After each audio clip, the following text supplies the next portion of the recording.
Well, the terrible thing is, if you got testicular cancer and you eat meat, your bollocks come out of your trousers, and they're all over the plate, and you have to be asked to leave the restaurant. Oh, chimpanzee, that is only gonna bring it down the That's the jingle for Karl's diary, excerpts of which we read each week. Get straight into it. A band from the Conga have won the Best Newcomers in a Radio 3 competition. They use pots and pans for instruments. It says that the Conga is a poor, sad place. So why do people do that happy dance at the end of parties called the Conga? Right, one is the Congo. There's no place called the Conga. They come from a place called the Congo.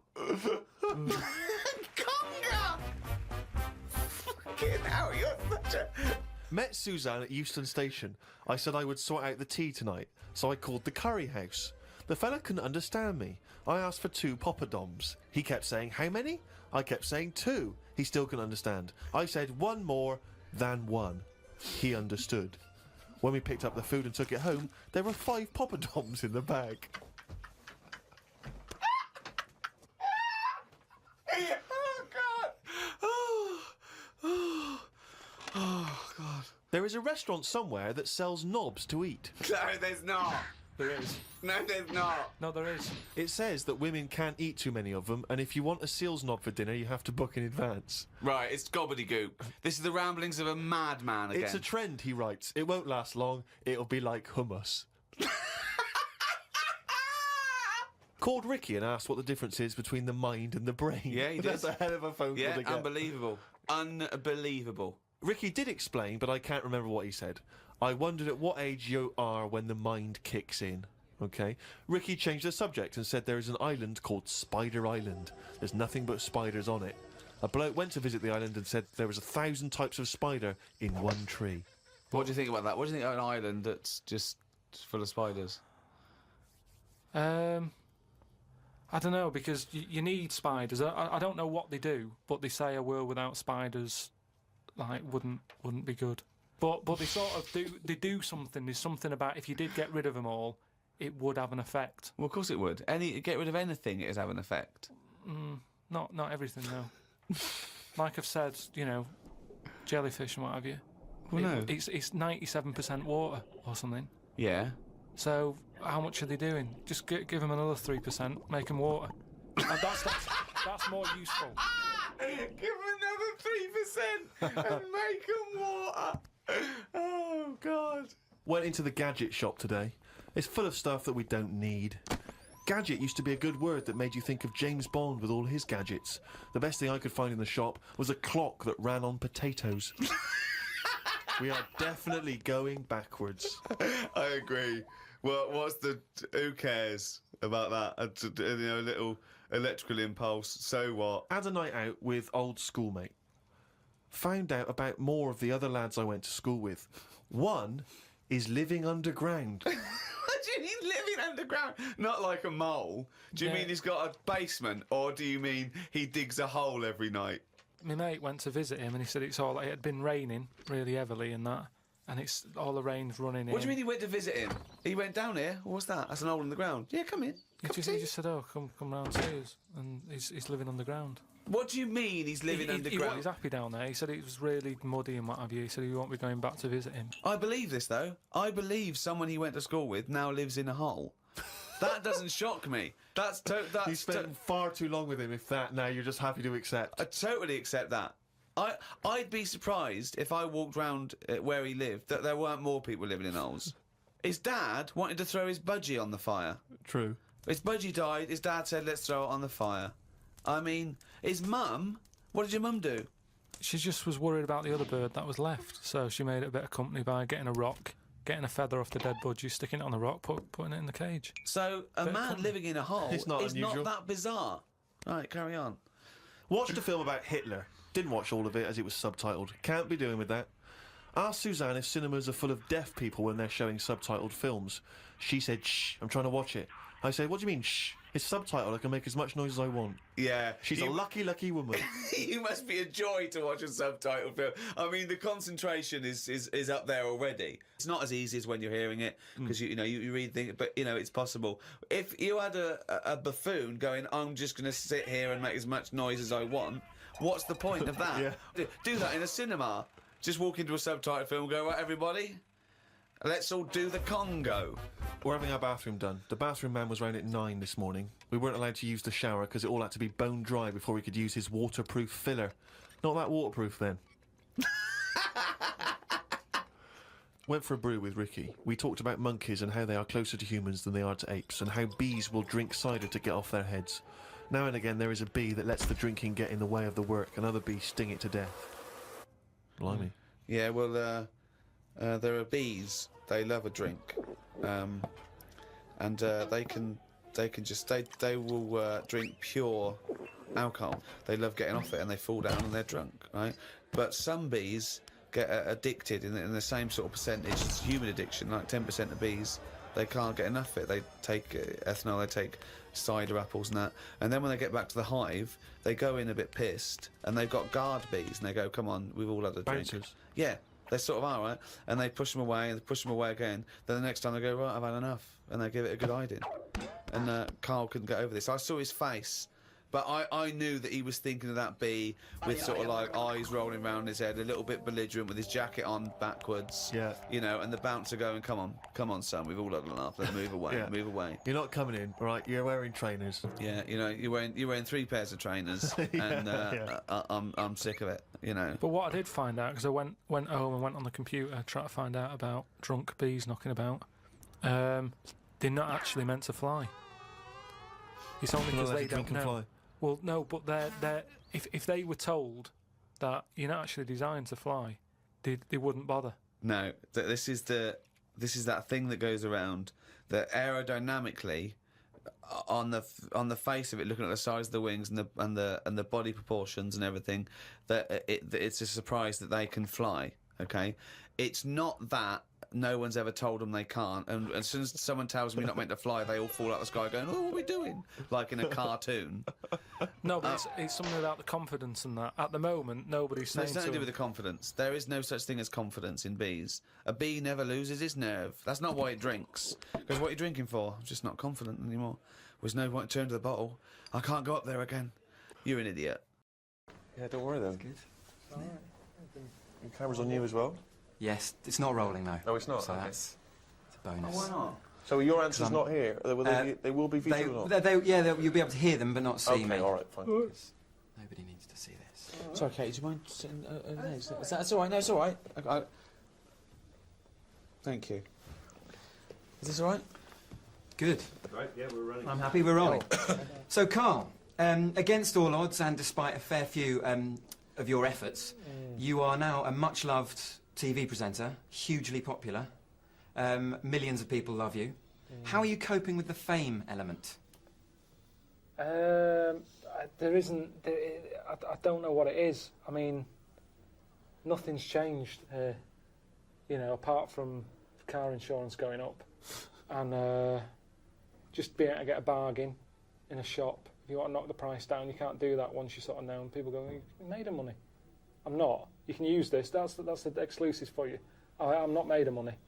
Doing all right. I'm not moaning. I know people are having it tough. You are moaning. You're moaning all the time. I'm not you never stop moaning. That's what you do. You only moan. That's your job. That's why this show's so good. Well, you say you can't get a bargain. How much were those trainers?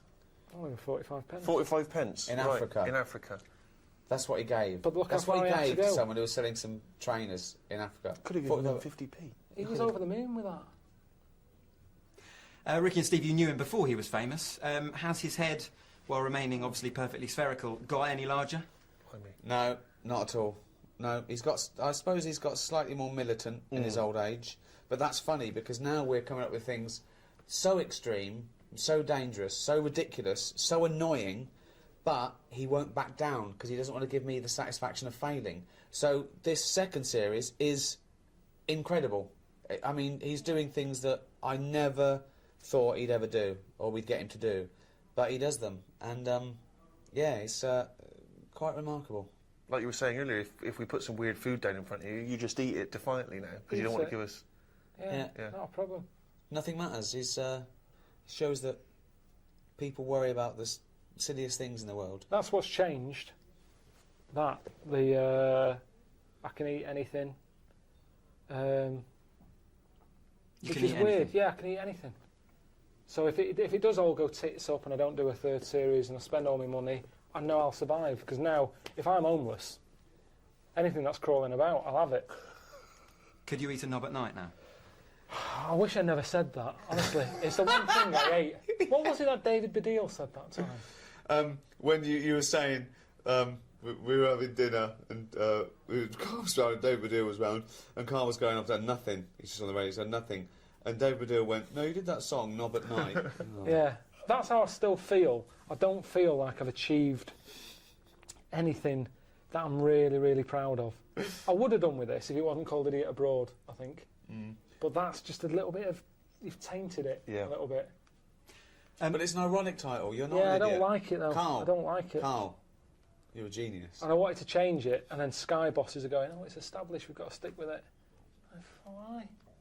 Ricky says you're a genius, but you and you're obviously great mates, but you guys do give him a lot of stick about his physical appearance as well.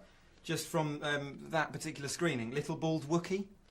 Obviously, head like a fucking orange. That's well known. Shaved Mancunian idiot. This is your life. That's well known! That shouldn't be well known, should it? No. That shouldn't be well known! Carl, oh, God! Carl, this is your chance to get back, if you like. What phrases would you use to describe their physical appearance? Ricky first. To be fair, though, I've had a go at you. Yeah, but also I'd like to point out it's Ricky who insults him. I don't call you names. I mean, I might sort of stand behind him and sort of cheer him on, like the worst kind of bully's mate. Do you know what? I'm going to show you how good I am. I'm not even going to... No, if you listen back on the old radio shows, he's always having a go at He has me. a go. He said when he first met Steve, he said it was a shock. He said that first thing. He said, "Oh, that's a shock." I said, "What do you mean?" He said, "Well, I've never seen anything like it before." He's telling him to his face. Then he's putting on air that Steve's weird looking. Okay, so he started it.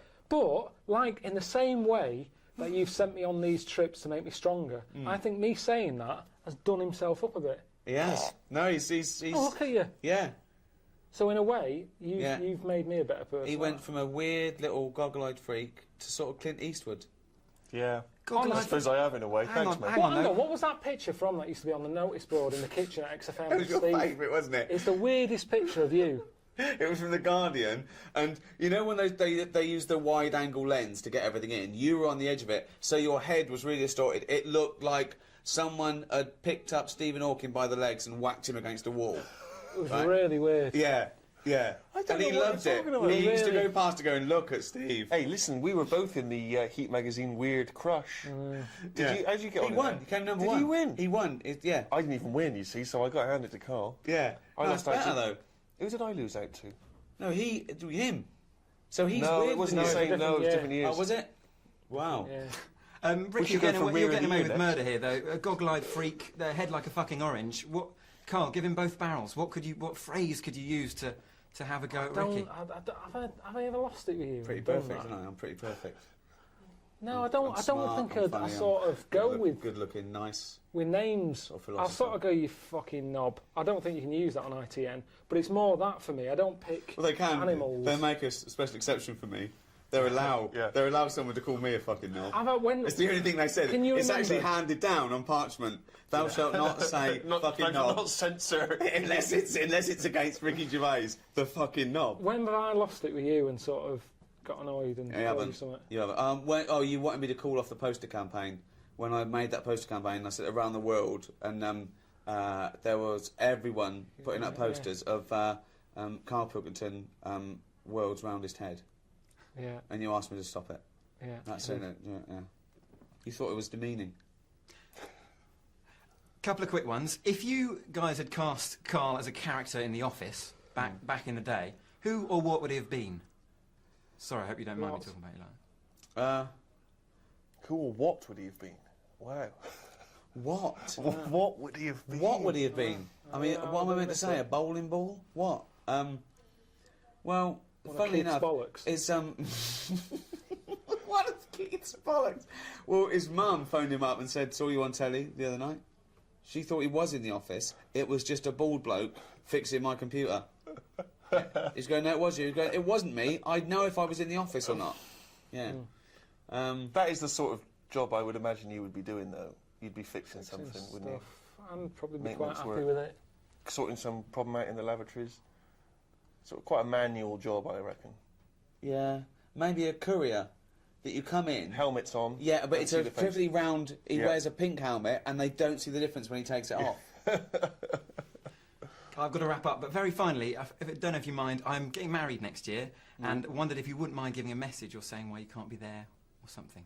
I don't go. I just don't go to weddings anyway. Honestly, I don't know you. You're getting married? Here you go. He loves a wedding. actually, can I use this as a? That's annoying, isn't it? Steve's annoyed that he's got a girlfriend. Of course I'm annoyed. Are there going to be any single women at this wedding? You can come. Yeah, answer the question. Yes. Okay, well, I'll consider it. He'd be best man. Suzanne's brother's getting married, and I don't want to go. But if I use this, is this on the telly just saying, sorry I can't be there, you'll have a lovely time and everything, good luck with the future. Say you're filming or something. Say you pretend you're filming. Do you know what? That's the only thing that would make me do Series 3. If we can put it at the same time as that wedding. Suzanne said you can get out of the wedding if you're doing a well, TV she didn't. show. She sort of said, oh, you know, don't do it on purpose. But if I you're would, filming... honestly, I'd rather do another land dive than go to a wedding. I hate it. I've not got married because I hate them. It's not even... Not, you know, I wouldn't go to your wedding. What's your fiance's name? Julia. Julia. Just say congratulations, Julia. All right, Julia, have a good day. But you hate weddings. I can't stand them. It's so forced fun. He's shit. Well, I can't show this now, can I? But I don't know why. How old are you? 29? And what, was it your idea or was it Julia's Yeah, my idea? idea, yeah. Was it? She's lovely, yeah. I don't know why people rush into it. Honestly, I don't get it. 100 years ago, he'd be dead at 29. He'd have But 9 not kids. now. And He's look at not you, you've got rushing a into good it. job. You're working for ITN. You can afford toasters and kettles, and there's no reason to get married anymore, unless you can have a kid without being married and that. You don't. Yeah. There's no reason. I mean, that's not his request. Are you paying for it, or have you got your mum and dad? A bit of both. Well, no, probably her parents are paying for it. They're giving a bit, yeah. Yeah? That's Well, how a it bit. works, No, isn't they're it? meant to... Julia's dad's meant to stump Yeah, up. he's supposed to stump up. If he's watching this and he hasn't paid a penny towards it, what Yeah. a stingy bastard. Yeah. Yeah. No. And given that I'm there, I mean, I'll eat his lamb, but I'm not enjoying it. No, No, it'll be lamb. What's the menu going to be? Well, if he got any sense, he'd start with some kind of mozzarella salad. Yeah. He'd move on to a lovely bit of lamb. Everyone likes lamb. Is there a fish dish? Well, there's something for the veggies, but who wants to bother? There's probably one or two of them, you know, little pasty in the corner. Oh, Just move the lamb out the way. of course, yeah. And just have some of the veg that comes with the What's lamb. what are you thinking? Are you thinking fitter rolls or are you thinking like a trifle or what? Thanks for asking, mate. It's more of a sort of, it's more of an eating mess they've gone for. Really? Yeah. And is it sit down or sort of help yourself? What's Sit the down. vibe? Oh, sit down. This dude's not pissing about. This No. guy's not going with any buffet. So hold on, crap. they get He's up. got a band as well. If he's got only a DJ, Hold on. then he is not the man I thought he It's was. stag do. Where are you taking him? What are you doing? What have you organised? We've gone to Prague. He slept with 14 prostitutes, which they said was a Hold record. on. How's They he said going to get those rid of girls the said crap? it was Is a he record. just scraping it off, or is he? No, he doesn't care. He don't care about Julia, whether she's getting it or not. He's had his end away in Prague. He don't give a damn. Yeah, yeah. Well, So there congratulations. We go. Yeah. Have a nice time. That is beautiful. It is. David Bowie, Slow Burn, yeah. Quite a Eno trilogy Yeah, feel not bad about at it, all, Lodger yeah. Is it and a sort of neutral? low type, yeah. But yeah. Enjoyable. Now, okay.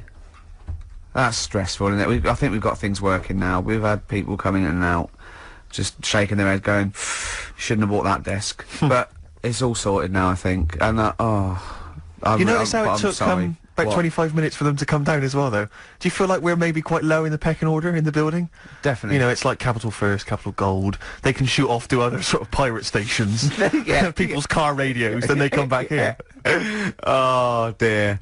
Oh, I had a job at Richard Sounds. Yeah. Light fitting was buzzing. Yeah. Now, but we've got. Thanks for staying, listening. Right, okay. Educating Ricky. What have we got? Airy Chinese kid. Go on. Right, yeah. This is the. I didn't want to do this. What do you mean you didn't want to do it? Well, I wanted to give you 3, and I gave you one. It was like the alien man gets a beard or whatever. Yeah, And which was total rubbish, so this one should be better, maybe. Hairy Chinese kid. Right, well, we've talked about hairy people in the past. True enough. Haven't we? Yeah. You know, the little kids who grew up in woods and hung around with wolves and that. Yeah, again, you're confusing it. Yeah, they're not... there were some people that were born very hirsute. They were not the people who were brought up with wolves. Yeah. You just put that together in your Homer Simpson-type mind. Right, well, this is like a sort of close to that sort of story. Yeah. But the weird thing is, right, Chinese people aren't that hairy. As a nation... No, seriously, that's a well-known fact. They don't have that much body hair and stuff. Okay. So this little kid who was born over there, he was like covered in stuff, Was he? and it was only his nose that wasn't hairy. The rest of his body was caked in hair, right? And his hair sort of What grew. sort of hair was it? Was thick hair. No, what I mean is, was it sort of like a pony's mane, so he just looked like an Ewok? You know what I mean? Just like hanging down, sort of straight, dark hair. In the picture, it looked like it grows from his eyebrow. It grows from his eyebrows quite thick, and then it just goes all the way over. You his don't head. think it was just really long eyebrows that he'd done a comb over? No, it was all over his body. It had a picture of like his back and that. Yeah. And Had he styled it? Had he styled it at all? Did he have it in a quiff or? no, it was just hanging everywhere. all over him. Yeah. And they were like, you know, this is a bit weird. Happening in China, where we're not normally that hairy. That was the scientist speaking there. Yeah. And the press, the local press and that were getting him down, calling him Monkey Boy and all this. Oh, And thinking Chinese press. but the doctor, Yeah. Oh. They're cruel, aren't they? the It's like doctor, those game shows. well, That's Japanese, isn't it? Yeah. That's all that. Yeah. and the doctor said, I was talking through all that time while we were just like talking to each other then. Because I turned round and I still saw he was talking. Go So on. anyway, the local press came in to see the hairy boy, the monkey yeah, boy. and they were like being tight, taking the mickey out of him, and the doctor said Throwing him nuts. he's only hairy. Said he's a healthy young kid. The only faults he's got is he's got a little bit of eczema and a boil. And he said everybody should just treat him the same, and I think he grew up a healthy kid. Yeah, so that's the That's the end of the story. that's not a story. why. But I've got nothing. I don't know what to say to that. So someone in China was born slightly hairier than the rest, and he was normal apart from eczema and a boil. That to me isn't a story. But if it is, I've got a million. I mean, it's sort of like bloke from Manchester went a bit bolder than the rest, got a job on radio. He was normal. I mean, that's not a story, is it? Do you know what I mean? All right then.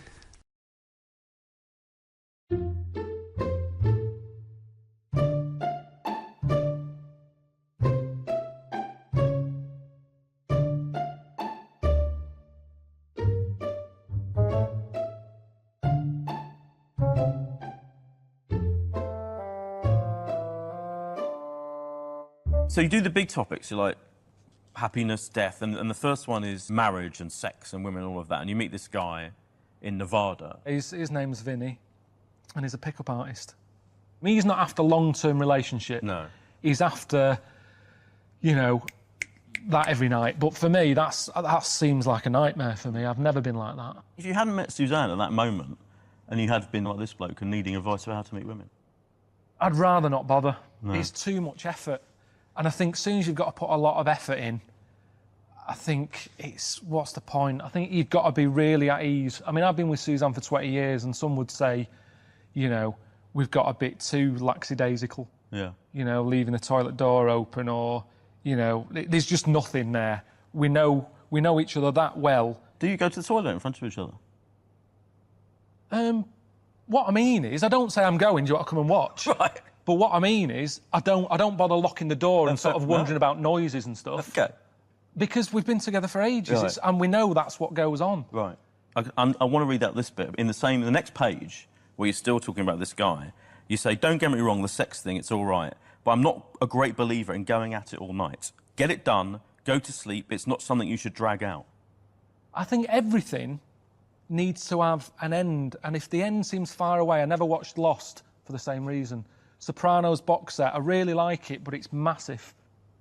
You can have too much. So I'd say do it more often, but quicker. And whenever I go to bed, it's normally because I'm knackered. Do you know what I mean? Yeah.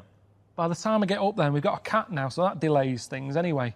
So even if it was like, oh, maybe tonight's the night, by the time you've got the cat out and locked up and, you know, we've moved into a house, so there's more doors to check. By the time, and more floors, we're not in a flat, we've got stairs. So by the time you get upstairs, I'm out of breath anyway now. And it's kind of like, oh, right, see you tomorrow. I'm shattered.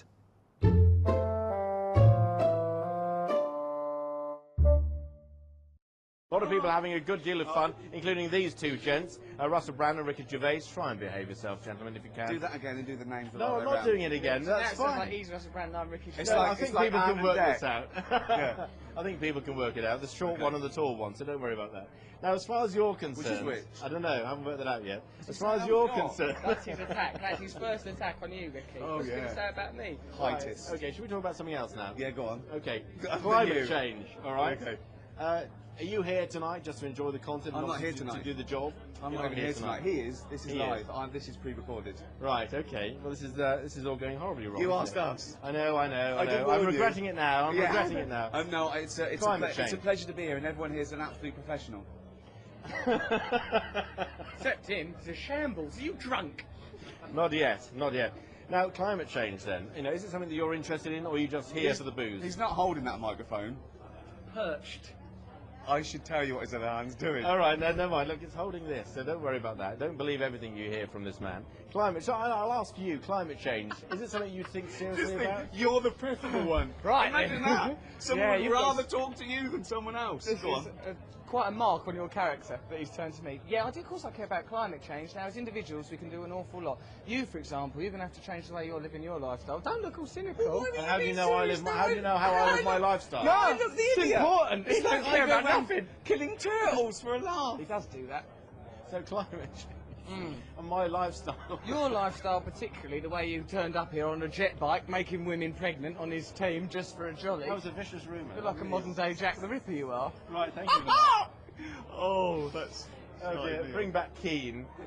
Right, okay, but seriously, guys. Okay, no, seriously, Right, do no, you really think that this sort of concert makes any difference whatsoever? There's a message out there, climate change. You guys are here having a good time. Everyone else is in the audience. Do you think it's significant? It does make a difference because a lot of the acts were flown in by private jet. So that's added to the emissions no end. Right, okay, so it's a bad thing then? I just want people to let was Nelson a Mandela joke. go. Yeah, as soon get as him out. get him out. And Maggie. Let Mandela go. And Charlie from Big Brother. Charlie's got to be freed sooner or later, one of these days. Well, yeah, I think if all of us as individuals do the occasional thing, like me now, I can make you happy. Just a little shove there. You see, it's made a little difference to the world. By doing small things, we can make a difference. We don't have to do a big Small things thing. like him. We don't have to... Yeah, no, I think that's right. I think that's right. I don't clean my teeth now and let the tap run. I don't do that. No, exactly. I don't clean my teeth. I recycle.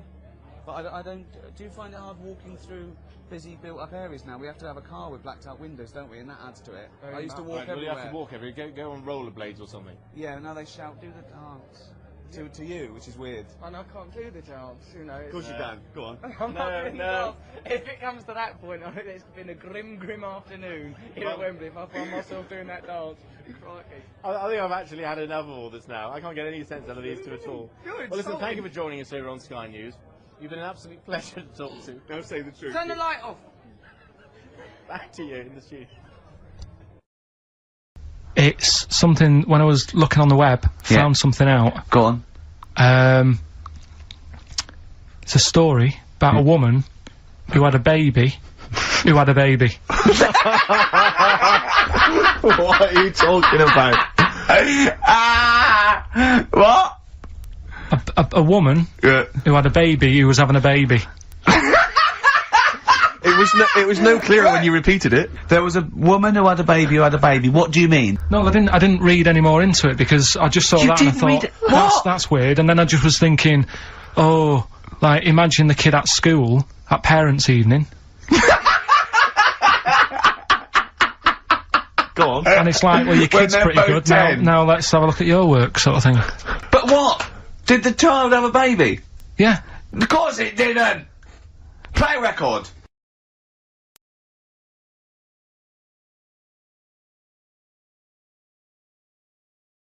How did you meet your girlfriend? Through work. What, through her work? What, you found out and said... We worked at the same place. Oh, you're right. Yeah. You're quite an enigma, aren't you? Could you give us more on that? At work. You met her at work. What, she came in selling sandwiches? She was going through the bins outside.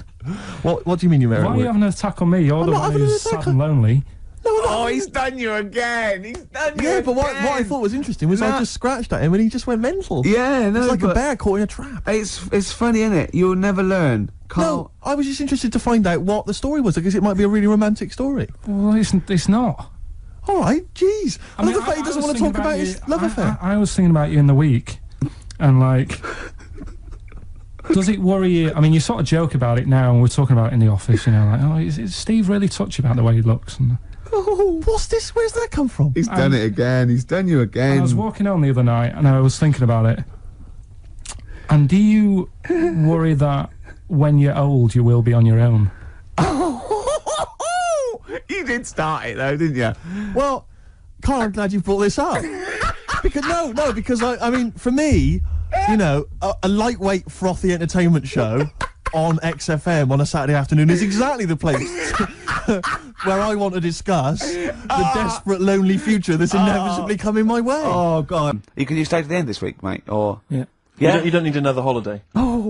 Oh, he's started already. I mean, Steve's made you look like a bit of a twat already, and it's only 1:05. But the only reason you don't go on holiday is because you have to spend money. Oh, and he's come straight back. Well, he's gone straight back. I can't come back to that. Oh, it's just dynamite. What do you think, Carl? Every week he has a go at me anyway. What are you talking about? A go at you? You're having a go at me every week. 3 weeks. What? You've been having a go at me. I have not had a go. You always had a go at me. You've always said to me, what do I look like? And what do you expect me to do? Lie? Oh, he's done you again, Steve! No, I'm not getting into this. He's done you One again. lad called up before and said, oh, have a go at Steve again, these looks. And it's not like a game. I'm not like coming in here every week and wanting to make you look, you know, come across as an ugly bloke. Don't need to do that. He's done you up. I can't. He's done you Is this up. because of the Gaylord stuff? No, it's That you're just, having a go at me again? Oh. it's just that you had a go at me before. I didn't have a go at you at all. I was talking to Ricky. I haven't spoken a word It's to in you. your eyes. Good luck with that. Now, after being sent around the world 3 times by Ricky Gervais and Stephen Merchant in An Idiot Abroad, in his brand new series, The Moaning of Life, Karl Pilkington is going it alone. Before we talk to him about the ups and downs of his latest adventures, here's a quick look at the man himself in action. Reynold Fiennes, or whatever his name is, when he climbed Everest. He didn't say, here's my little mate I brought. What numbers in my mobile phone wouldn't fill this row of tables here? It's a town made for mermaids. Where's Kev? Put him outside to where he stinks. Where are we going? Just keep going straight. Well, I've got no option. Who's just okay. Is that good? If she was bald, I'd want to know. I was happy with the jacket. If it's broke, they call me. When we get an invite through the door that size, it's the equivalent to getting jury duty. Get a cup of tea, yeah. Karl joins us now. It's lovely to see you, as always. This new series is a bit of a journey of self-discovery in a way, because each episode covers a big topic, doesn't it? Yeah, it's the big things that happen in your life. It's the marriage idea, having kids, happiness, death. So they're all things that most people deal with at some point in their life. So you go around the world to find the answer to these from different I mean, I'll tell you now, there isn't any answers. Right. I'm more clueless now than I was at the beginning, because the world's pretty mad, isn't it? The way people do things and why they do things, and you ask people why they do them, and they go, I don't know, they just do. There's a lot of traditions, isn't there, that just keep things going. You think that's the reason for it. So yeah, the first one's on Sunday night at 9, and it's about marriage. And it is about marriage, yes. So you go to one of the clips we're going to show us in a minute. You go to India. India. And you sort of explore the idea of arranged marriages. Yeah. And they have sort of agencies for arranged marriages. It's all pretty smooth. I mean, I know some people sort of go, oh, arranged marriages, that's a bad thing. But if you're like me, I've never been one for chatting women up. I can't do it. Right. Forget it. It's not going to happen. OK. So for people like me, if you can go into an office and you've got a bloke going, right, here's a catalogue, what sort of thing are you after? That's not very romantic, is it? But it works a lot. Honestly, the woman who I met, I reckon, and honestly, she was well into me. She would have had me like that honestly, she was well into me, and I think I would have been quite happy with her. Really? Honest to God, if I've got a girlfriend, I've had her for ages, but if it didn't work out, I'd probably be back on a plane to meet this woman, because honestly... And were you just a match? You were a match? It was just, I went in and there's a bloke there and he's saying, what do you want? And I'm going, oh, I don't want anyone who's too clever or anything, because I'd end up annoying them. And I just write down what I'm like, you know, you write down your bold, skills, your interests, what you like. And in the end, I mean, the weird thing is everyone's there. When you turn up, the mum and dad was there and they're quizzing you. I don't do interviews. I'm nervous at this. I find this weird. I've never got a job through doing an interview. So it was exactly like that. But you had to be honest. Well, you nearly got a future wife. I know. Honest to God. You haven't seen it yet? We've got a clip. Should we have a look? All right, yeah, Let's have a look. Yeah. Tell me something about your parents. Are the doctors? No, there's no doctors. I mean, they've retired now. My dad has done loads of jobs, from tiling, gardening. Yeah. He's done courier work, taxi driver. He had like a butty shop with my mum. What level education you have finished? I didn't do that well. The school wasn't very good. So did they know that you had no intention of marrying their daughter? I don't know. I asked that because obviously there's a director there and a cameraman and everything, and I thought they were just doing this for fun, but by the end the dad was, I mean, it's the problem with talking about it because it ruins it, doesn't it, for people watching. But by the end, the dad was sort of going, right, can we get your number, maybe you can meet again tomorrow for a coffee, go to the cinema. And I was a bit like, oh, hang on. At first I was enjoying it because I'm thinking, I'm doing all right here. I forgot all about Suzanne at home. Talked to her about an hour before. And I sat there going, she's got all right. And then I suddenly was like, oh, God, I'm going to have to let her down. She's going to have to know. And I was going, I'm not telling her. How was work today, darling? Yes, it was great. I got married. I know, honestly. So it sort of built me up a bit because, like I say, I've never been... I don't know if women like me or not. But through that, I was like, yeah. Well, that's the... As you said, that's this week's show. That's the marriage one. What about the other subjects? So how do you cope with death? How did you deal with that one? I mean, I'm really interested in death because it's going to happen. It's not... You see, with marriage, I haven't got married even though I've been with Suzanne for ages. It's like, kids, we haven't bothered. But death, it's going to happen. You can't avoid it. Can't avoid it. Well, you went to an unusual funeral, didn't you? It's maddest. Honestly, I've been all around the world and I've seen some mad stuff. And I get a bit blasé. I think, oh, another tribe, I've seen it. You know what I mean? You get a bit blasé about stuff that I'm visiting around the world. But this funeral in Ghana, I mean, you'll have to watch it. It was an old lady, wasn't it? It was an old woman called Comfort. Never met her when she was alive. She'd been dead for 2 months. And what they do, they don't bury them that quick because they've got family all over Africa. And if they're poor and what have you, they can't just fly in. They've got to travel. So the body's not buried for ages because they basically want all family and friends to say goodbye to them. So she's, I got involved in sort of doing her up, putting the makeup on her, and they prop them up in the corner of the room. And people come in. This woman called Comfort, she worked in like a market stall flogging some fruit called kinky, some local thing. So that was her job, sat behind this table flogging kinky. So what they did, they sat her in a corner, table, kinky on it, and family and friends are going up, sort of putting money in her hand, and going, oh, really weird. Wow. Really weird. And everyone else is thinking it's normal. Going in, taking pictures, probably putting it on Twitter. Like they have a very, very different... maybe it's us that's wrong. We have a bad relationship with death. I said that. You never hear about it on the telly. We never like to talk about it. You know, everyone's morbid. There, dancing down the streets. It's a proper celebration. I think someone said... It seems a better way... I mean, definitely unusual for us, but it seems like a better relationship with death, like really? you said. Fascinating. No, I can't wait to watch it. It's the best one, that.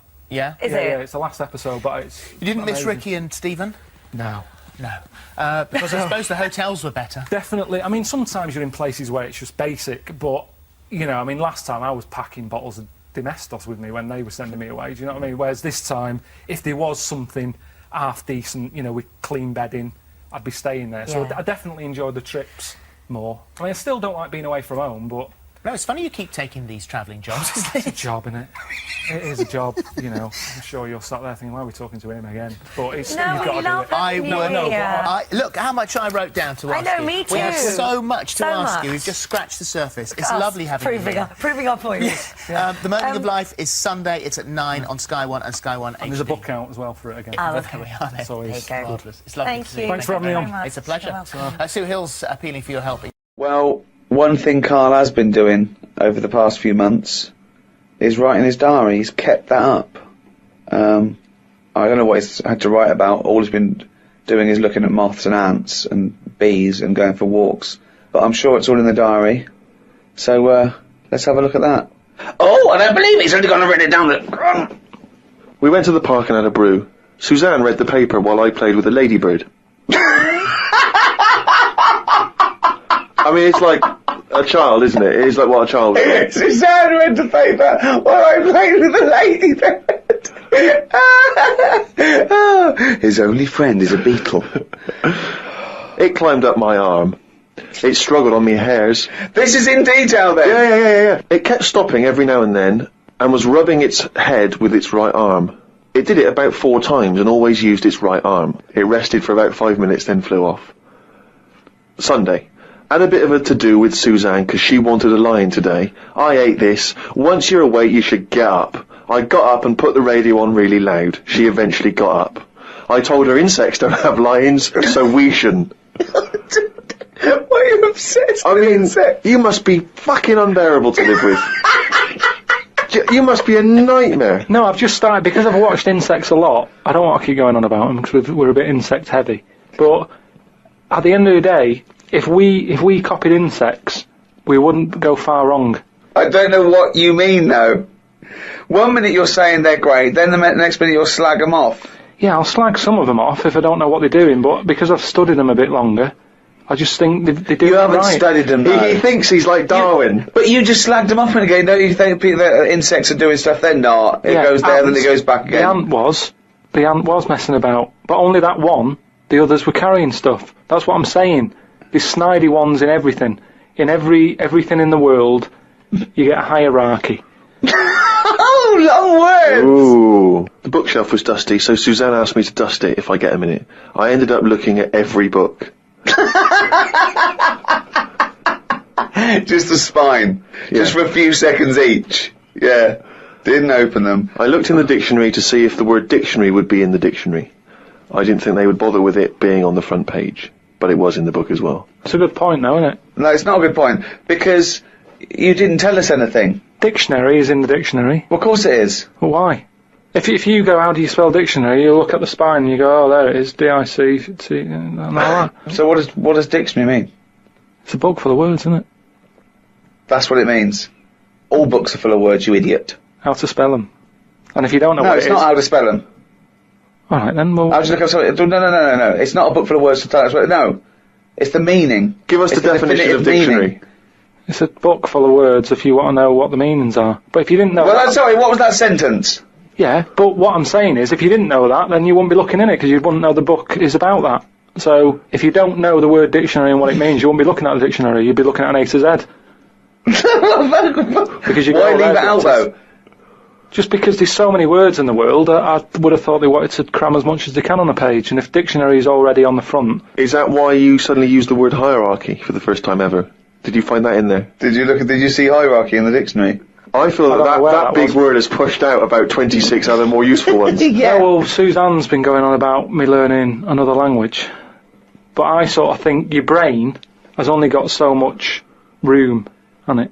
And the rest of it's filled with lard. So, if I've got to learn everything I know, again, but in a different language, it's taking up space, isn't it? You don't learn everything, oh, God. It's all storage, isn't it?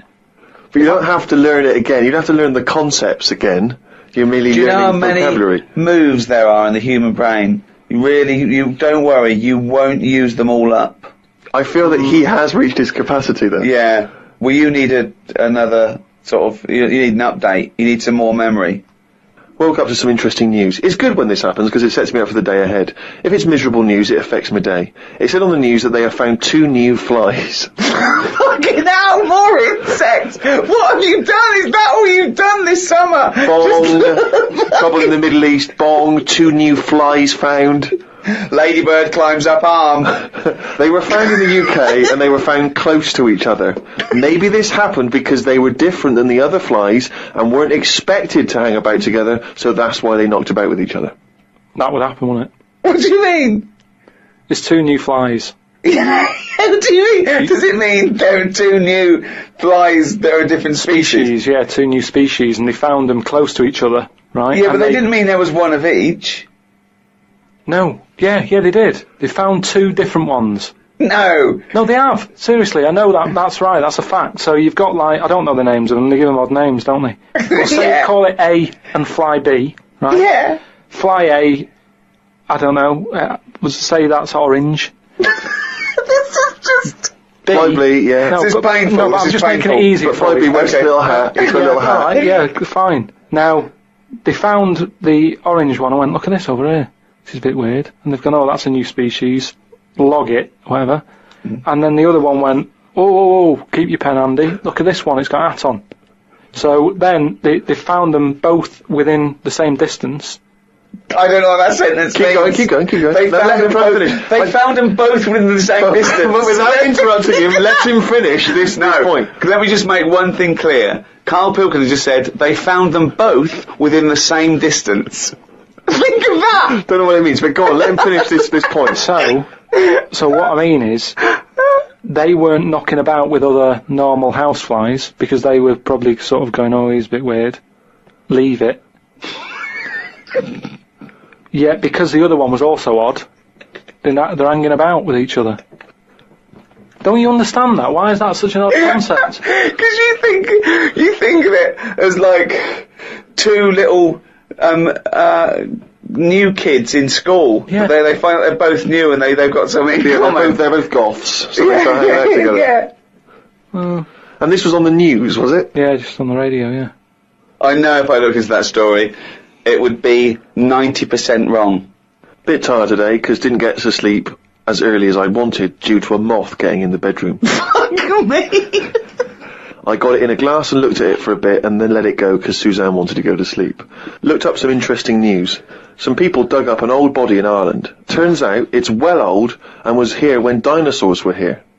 The really weird bit is it had hair gel in its hair. Right, what is it? A fella. Well, no, it wasn't around when dinosaurs were here then. Just a bit after. Right, fine. A lot after, yeah, go on. I think any hominid, anything that could even be linked to anything that may become man is only about 1 million years old, and I think Homo sapien is probably only about 150,000 years old.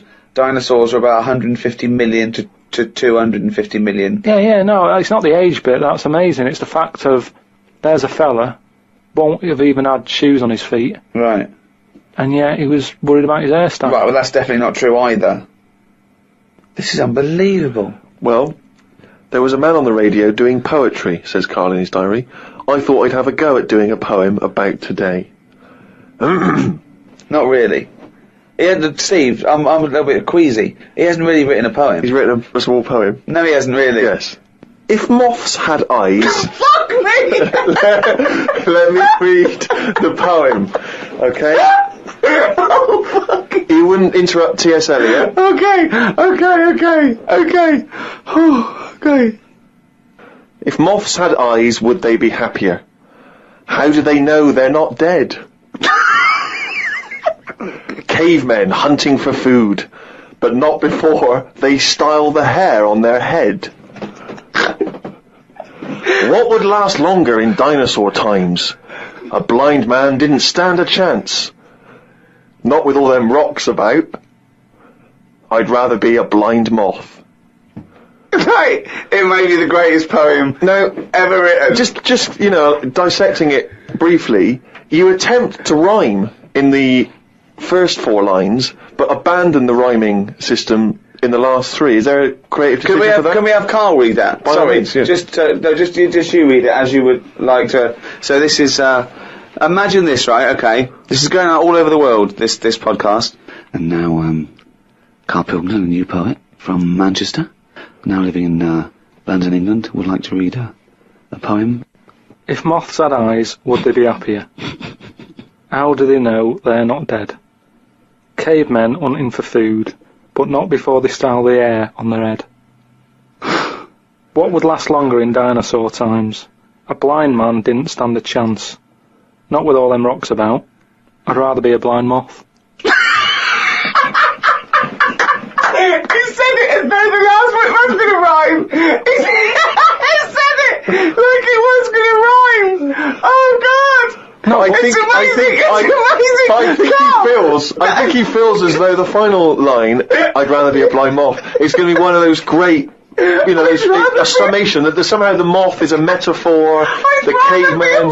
No, there's no metaphor in that. He really does mean he'd rather be a blind moth. Yeah, well, I'm just because I've looked at the day's news. Can we always do that, Carl? Can we always find a day, right, and always sum it up in your thoughts, a poem? Just like that. I love that structure. I love that structure. If there's any English students or professors or novelists or poets listening, please email us what I thought of that poem, why it's good, why it's bad. So, you know, give us your thoughts on that. I mean, we would love expert opinion, poets, English professors.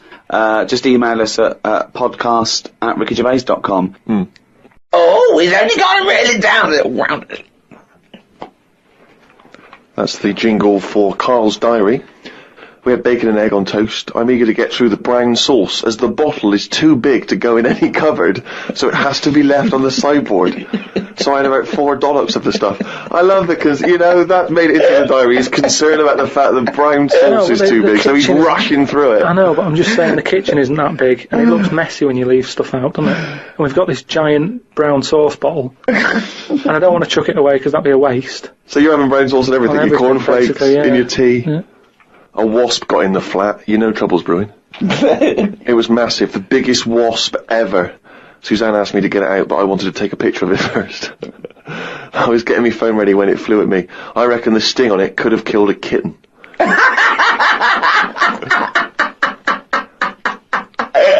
So specific. It ended up flying out the window on its own. Drama averted. Oh, God. We went out for tea. You're always in a cafe. That's what this diary. You spend so much time in a cafe. There were loads of flying ants. I kept kicking the table because I could feel them on my legs. I wouldn't be that jumpy normally, but I still had flashbacks of the giant wasp from the morning. Suzanne told me to stop being stupid because I was ruining her night out. A night out in a cab? Brilliant. Oh, God. What was it, her birthday? And flashbacks from an incident. Yeah. Like he's some sort of, like, war veteran. What is it? It's the wasp. It could have killed a kitten. Bought some wallpaper. We got back and got on with it. The wall that we've papered before has got a big mirror under it. We papered on top of it again. I ended up reading my phrase book while Suzanne did the rest of the tidying up. Now, what's your phrase book? This is just you trying to master English, is it? It's just a book that tells you little sayings and how they came about. An interesting phrase is potluck. It came about when all people ate is stews. They used to chuck all sorts of stuff into the stew. You stuck your spoon in, and sometimes you got something nice like beef, or you could end up with a bit of frog. It's potluck.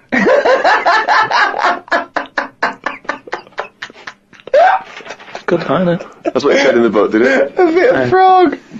Got up and checked the wallpaper out. There are loads of air bumps, and it's buckled on the joins. I wish we'd never done it.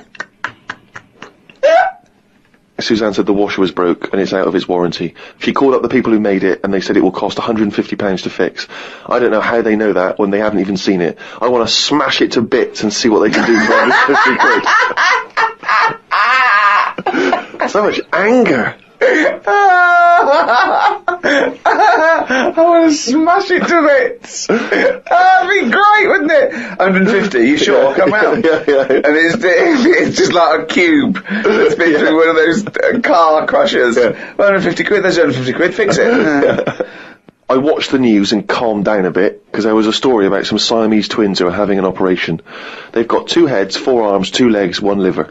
The doctor said they will have 1 leg each. I felt bad worrying about the washer when people have bigger problems like the Siamese twins. Ricky and Steve asked me to do a poem about 1 day a week, so I thought I'd do one today. I can't obviously do it justice, so I should let the master read it. You've done another poem?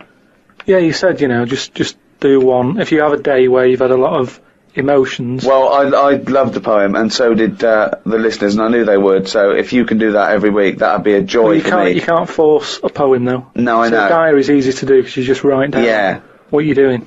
But you've got to have some really meaty subject matter to be able to write a poem, Rick, as you'll discover. I know. Right, so, you've heard what problems I had that day. Go on then. Bubbled wallpaper. What a mess. Washer dry and knackered. What a mess. Siamese twins separated. One leg less.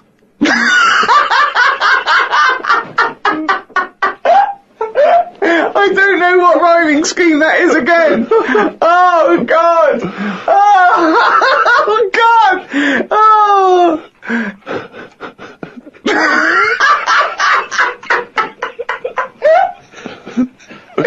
Oh, fuck me. Well, coming up to today's show, as I said, we've got all the greatest hits of... the greatest hits? No, that is what you said. Now, I was going to say that there'd be no swearing on today's show.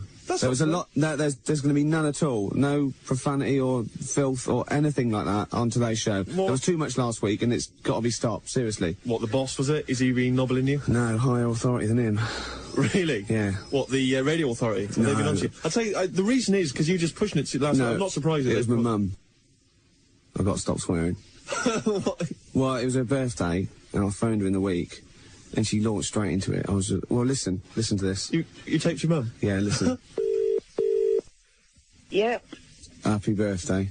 Oh, do you know you don't have to go far on your radio, don't you? What? Your language, my son. What? Well, arse and piss and C-T. I didn't say it. Yeah, no, it's all bleeps out. It's all electronically cleaned up. Yeah, I know. You take it steady. I didn't bring you up that way. Yeah, well, I got it from you. You used to F and C all over the place when I was little. No, I didn't. Well, you used to come in with a bottle of gin in one hand and a cigar in the other. You lying kid. Yeah, no. Yeah. For bingo, right? You used to come in with a vicar. Yeah. Nicky's sherry. You used to come in, effing and blinding. You know, I'm 5 years old. How am I meant to be? You lying toad. You lying toad. How old are you? 73. 73. And I used to correct you in every way you spoke. Yeah. You didn't learn a lot. You got a real old Berkshire accent. Well, yeah, I wonder where that came from. And that other bloke, tell him your handle is Ricky. Why? What's the matter? And it's not Gervais, it's Gervais. So correct him when he's on the radio. Yeah. Your handle is Ricky. Yeah. Do you want to give him a message? Because I'm taping this. Oh, you ain't. Yeah. He said, do you want to give him a message? Because I'm taping. Faith No More from Out of Nowhere on XFM 104.9. Well. Yeah. Yeah. Pathetic. What? Gervais? Oh, it's got to be Ricky Gervais. My mummy says it's got to be Ricky Gervais. You don't want to get on the wrong side of her. Don't call me Gervais anymore. It's Ricky Gervais. Honestly, you don't want to wind her up. What's all that nonsense about handle? Your handle is Ricky Gervais. What handle? What's she talking about? She was into CB, wasn't she? What? Yeah. She was not younger then. She was about 60. Right. When it was at its peak, and she used to go around, you know, things like, I'm in the land of the brain bottles, I'll be at eyeball, pregnant roller skate, all that sort of stuff. I don't know what she was talking about. I'm in the pub, right? She used to have a gang. Oh, your mum? Yeah, used to have, they're called the backyardies. They used to come out and, you know, be in the garden. Right. You know, doing a bit of gardening and sort of crazy paving. Hey, help me with that rockery, Lil Chill. That was her name. Chill. Yeah, it was next door. Her name was Lil, and she married Mr. Chill, so she was Lil Chill.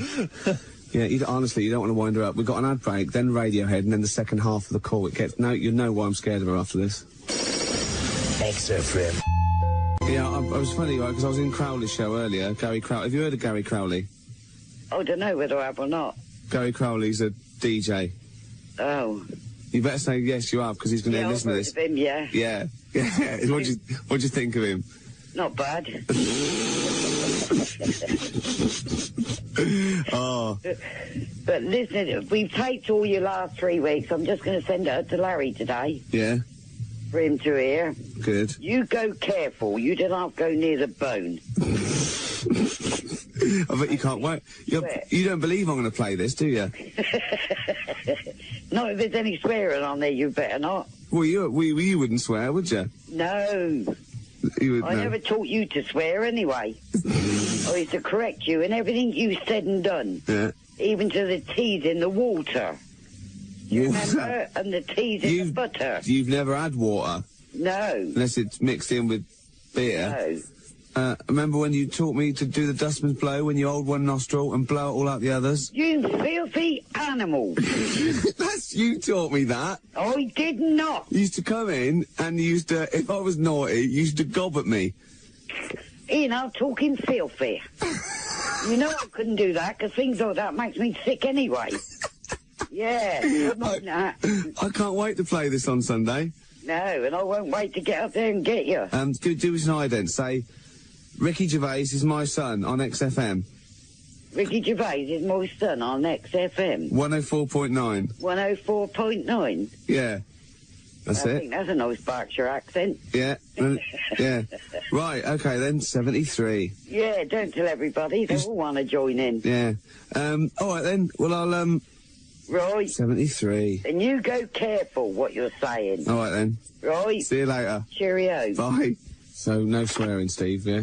I can't believe you're scared of your mum. I'm not scared of my mum. You're scared of your mum. And you said I was drinking last night on the show. Last time. I wasn't. No, you weren't. Well, might not have been drinking. You were smoking. Oh, she knows I don't smoke. Well, no, she knows you don't smoke cigarettes. You don't know her, Steve. Hey, and what about does she know about the steroids? Hey, I mean, how do you explain that physique when you go around to see her? She just thinks I work out a lot. Well, it just seems to me, Gervais, that, no swearing on the Ricky Gervais Show. I mean, that's what's made our name. That's our bread and butter. Yeah. I mean... Butter, it is. There's 2 T's in butter. It just seems to me, Gervais, that you're compromising the show. You're compromising the show. I wouldn't compromise the show just when my mum's listening. It's Kenny Rogers.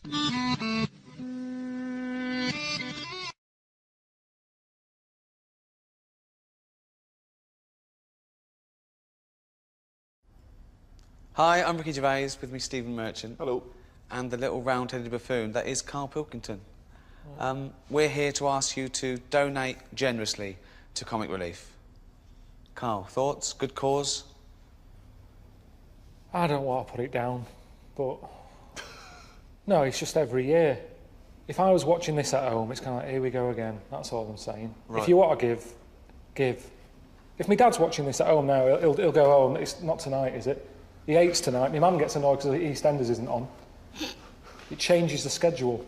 I don't like it when I see, JLS sat in a tub of beans going, call up. Makes no difference. I've made my mind up. It annoys me that they're sat in beans. There's people going hungry across the world. They're sat in God knows how many tins that is. It just seems a waste. Right. But you think the cause is a good one?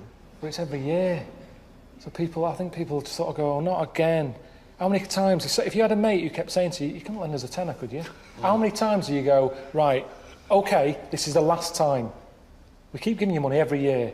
Right. And each year you come back again with your hand out.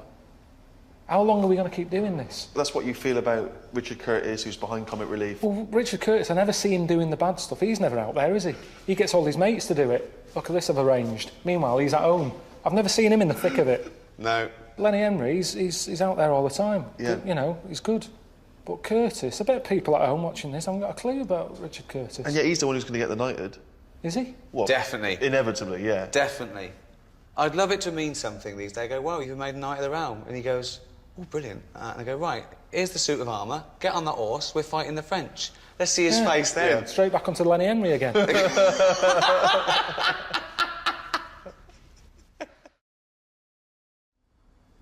I feel that Karl's perhaps been a bit negative about Comic Relief. Can you give us your appeal for people to contribute to Comic Relief? I just wish they'd focus on one charity. Just one thing a year. They go, this year, we're going to sort that out. And once we've raised money for that thing, we're not going to be knocking on your door again saying, we want some more. OK. That is it. What should we do? What charity do you want to solve? Everyone sends the money... Well, just something important. In the paper the other day, they'd raised money for a pair of slippers for an elephant.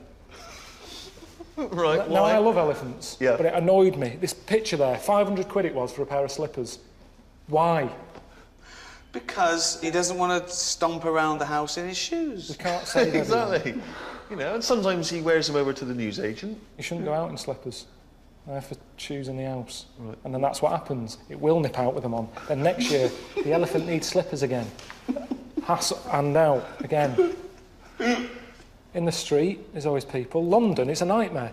Honestly, you'd nip out. The people with the clipboard? Yeah, you couldn't avoid them. You cross the road, there's another one there. What am I going to do? I mean, a lot of the time, I think it's harder if you're a woman, a young woman, because the bloke's got them things on Greenpeace or whatever, deafkids.com, and they normally approach young women and they use it as a bit of a chatting up thing. You know, look at me, I'm a good bloke, doing a bit for charity. It's always with a good-looking woman, not like some toad-looking woman. He's always a good looker. Now, why is that? There's no evidence that says a good-looking woman's got more money. If you're watching this and you haven't been stopped regularly to give charity, you probably look like a toad. Red Cross, they've got more out of me. They keep calling up now, they've got my number. Whenever there's a problem in the world, that phone isn't for me anymore. It's no use for me. It's just like the sort of Mother Teresa line. She's dead, who else can help us? Well, we've got Carl's number, give him a call. He's got a few quid. Honestly, that's how it seems every time. But I've told you, help the aged. You sign up, you give them your bank details. You're going to be looking after Edna. And they give you a little picture of Edna. She's sat there with one of those sort of pennies on. It tells you what it's going towards. Pay you £10. That will go towards keeping Edna warm, right? Get another pack, about a month later, open it up, there's Edna, she's got a tan. So that's what they're doing with the money, not just keeping her warm, popping the gas on, sending her away on holiday. If they sent me a letter saying Edna's going on holiday, I'm not putting money towards that, I'm paying for a gas bill. And that's what puts you off charity. The more you find out, the more you sort of turn against it. So you're saying it could be a con? Well, you do have to be careful with a lot of charities. Yeah, I'm sure this one's legit and money's going to the right places. But you never know. Now, I understand the cynicism. It's a drop in the ocean. It doesn't solve anything. It's people showing off on telly, right? Trying to get a bit of kudos, whatever, right? But what is nice is the ordinary people who do give so generously, and they're moved, and they might not have a lot of money themselves. Even people on welfare benefit, they're on the dole, or they haven't worked, they hand over a fiver to someone. Isn't that heartwarming? People on the dole hand over money? Yeah. Well, that's easy. That's not their money to give away, is it? No, it is. You give me some of your money, I'll give it away. That's easy. It's when you've been working all week. Got a boss moaning in your ear. Quick, we've got to get this done. Can I have holiday? No, you can't. We've got a deadline to meet. But I've booked holiday now. My wife wants to go away. We've got a big order on plumbing supplies. What's the order coming in? It's a big order from abroad. What do they want? Extra U-bends. Oh, come on, how many U-bends do we need? No, we need to get it done. But it's Get Friday. Back to work, right? Now, you need a holiday more than anyone. If they're on the dole, they're not stressed out. It's not their money. I can give money away that isn't mine. Carl, what do you make of Comic Relief Night itself? Do you watch? Does it make you laugh? I just feel like it goes on too long. You know, and they keep saying, this is the figure, we're after. Let's beat last year's. Well, no, let's not. Let's not beat last year's. Okay. Because then next year you'll want even more. I said, let's have a bit of a lull. An all-time low this year. Let's try and do that. So next year it's easier to crack. I've always thought that. It's tricky, this, because it does look like I'm having a go. No. All I'm saying is, if you haven't got that much money, the money you have got, you spend wisely. Over in Africa, you've got the all-time high, 50 million. Well, let's go mental. No, let's not go mental. Just give them a few million, see how they get on. Right. Give generously, but not too generously, because tonight we want an all-time low. Thank you. Would you say you've ever been brave? Because I was thinking before we did this, I can't think of a time when I've ever been brave. I don't think I've been cowardly. I've just never been in a situation where I needed to be brave, particularly. And I've always managed to avoid fights, conflicts. Yeah. See, when I was in Salford, I'd nipped to Greggs to get a pasty. I heard some bells going off. I came out, just thought, I don't know what that is. Went over to the car, sort of thinking, I can't wait to have this pasty when I get home. Cup of tea, nice cup of tea, maybe a bit of bread. I love the fact that his head was just filled with food, because he was buying food and thinking food. When he's eating, I'm thinking, I'm eating food. Just one big globular mess of food cells in his head for the duration of the food experience. I can remember that food thought going on now, and it was probably like 15 years ago. But I remember how happy I was. I'm out at the Greggs, I've got what I want, I'm on my way home, this pie's hot, it's going to be hot when I get home, it's going to be a nice cup of tea, These are the things you save, and yet you forget really important facts. Yeah, he doesn't know why wars are happening, but he does remember this. Yeah, but listen, this is why I remember it. Like I said, you forgot the bit that I said. A bell going off. I don't know what's going on there. I'm walking over the road, put the key in the car, I turn round, bloke comes running out the post office, obviously the bell's gone off, he's got a big shotgun, balaclava on, and he stops and looks at me. He's there with a big gun in his hand, and he's looking at me. And I wasn't scared. I just was thinking, does he want me pie? I remember thinking, if he said, I want that, I'd have to give it up. So a man with a gun. I told Suzanne, she said no, he was probably thinking about nicking your car. He's got your What, he key. didn't have a car ready? He came, No, he he had the legged it. balaclava, the gun, and goes, fuck me, I forgot the car. In the end, he sort of ran off down the back alley. I love the fact that he looked over at you for a split second and you thought he might be interested in your Was pie. there other people around? Were you sure this happened and you weren't reading a comic book? No, it happened. And so he looked you in the face. He saw through you. his balaclava, he made eye contact. I looked at him. Everything sort of stopped for a minute, and then he just sort of legged it off down the back alley. And what did you do? What did you say to the police when you obviously I didn't. I just went. Well, you were a witness to the crime. Have me pie. Like I said, it was warm. It's not going to stay warm forever, is it? But when it was on Crime Watch a few weeks later, No, it wasn't. That's what was weird. I said to Suzanne, "Oh, let's watch like Grada reports tonight. See if I'm on the telly or anything." Nothing. Didn't even get reported. Why would you be on the telly if you just ran away? Just didn't say CCTV or something like that. If I was involved in it, if they went, "This happened today in Salford outside Greg's. Are you this man with the pie?" I wanted to make sure I was well out of this one. Because Suzanne sort of said, "Oh, should you get involved?" But you shouldn't get involved because then I'm at I'm at risk, aren't I? Nobody was killed. You are. We're back to bravery again, aren't we? Yeah, it is bravery. Go on then. What are you? I don't know really. It's just. No, I'm just a mate. We're mates. That's what we are, really. It's just that it's just that this is what we do as well. You know, if we were cab drivers, we'd do stuff when we were at work cab driving, whereas we're in film and TV. What? What do you mean? We'd do something. We'd have bets like who could pick up the weirdest person, wouldn't we? We'd take pictures secretly in the mirror. It's tiring. What, having me as a mate? Yeah, definitely. Do you know what he said about me once? He said to some of your friendship with Ricky. He said he's like an iron lung. I need him, but I wish I didn't. Yeah. Isn't that good? Sweet. Yeah. It's kind of like that. But you must have friends that are annoying, and you go, oh, and you can't get rid of them. And then when you move, you think, well, tell them the address. I could just disappear now. You didn't tell me your address, but I followed you. I know, you did. Can you believe that? You didn't just follow me, you chased me. I'm not joking. Did he really? Yeah. I told him, I said, I'm going home in a minute, and I thought, oh no. And it's when I lived in town, and his office was only down the road, and he didn't know where I lived. And he said, I'm going to follow you. And I walked really fast, legging it down Googe Street. With the bloke from the office running after you. Yeah. You weren't famous Honestly, then. I got in, like, Suzanne said, what's wrong? I said, Ricky's been chasing me. And she wanted to go out, I said, we can't go out yet, he might be out there.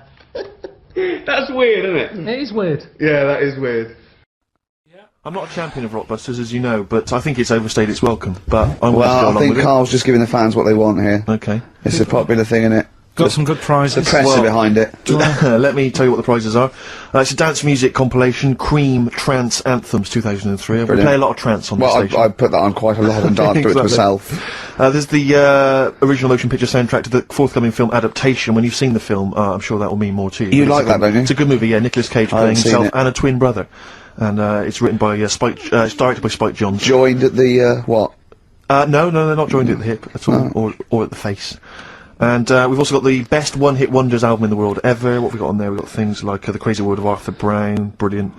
Nana, 99 Red Balloons. The Rembrandt. In fact, it kicks off with Nana. Sure. That's followed up by I'll Be There For You, the theme from Friends by the Rembrandts. Yeah. And of course, Breakfast at Tiffany's by Deep Blue Something.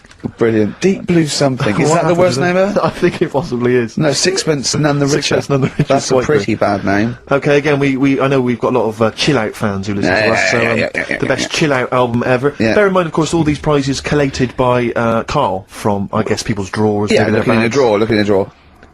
Oh, dearie me. What is it? The only thing probably worth having is a, I mean, it's topical, if nothing else, Carl. A 7-inch by the White Stripes. Merry Christmas from the White Stripes. That was their Brilliant. exclusive Christmas single. So, if that's early, isn't it? It's you worth get that. something. It is worth A lot of people have got to wait 11 months before that's released. Or is it last Christmases? Exactly. And I have never heard of this DVD. Go on. I like to think of myself as being fairly familiar with TV and films, but I have never heard of Stephen King's Rose Red. Welcome On to DVD. a place evil calls home. And it's on DVD, it's certificate 12, so don't imagine anything too shocking. And it looks appalling. Is Rose Red Mansion truly haunted? To find out, Professor... Okay, we've got the gist of it. They're It's a not living very place good of prizes. They're cobbled together, but if you've got nothing better to do, call in if you know the answers to these clues. It's Rockbusters. Let's not let them call in, Rick. Please don't let these people call in. No, they're not calling in. It's email only. Carl, don't interrupt me. I'm just... Yeah. Ricky.gervais@xfm.co.uk. Email only. I can't stress that enough. We just don't want to speak to you people. Right, go on. Right, so I give some initials out and a cryptic clue, and it makes up the answer and that. Well, sometimes it does, yeah. Go on. There's two of them, there's a new aspect, which I'll explain about in a minute. Oh, so, God. the first one is, cryptic clue is, well, if he would have been wearing an helmet, it would have been alright. And the initial there is B, right? So, well, if he would have been wearing an helmet, it would have been alright. That's B, right? Band or an artist. Second one, why are them Jamaican fellas swinging fish around their head? Okay. Alright, This initials... just fills me with... DS. DS. Why are them Jamaican men swinging fish around their head? Alright? And the final bit to Rockbusters. It's a new bit. Last week I played you this.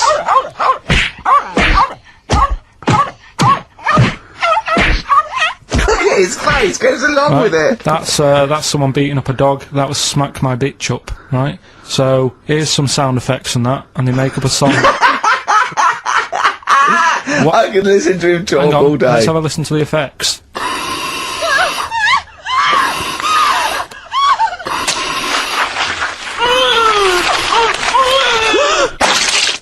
That's terrifying. Right, I told you not to play that one. It's rubbish. No one will get that. Well, we'll see. I heard that. I can't always say, what do you think? I said it's rubbish. No one will get it.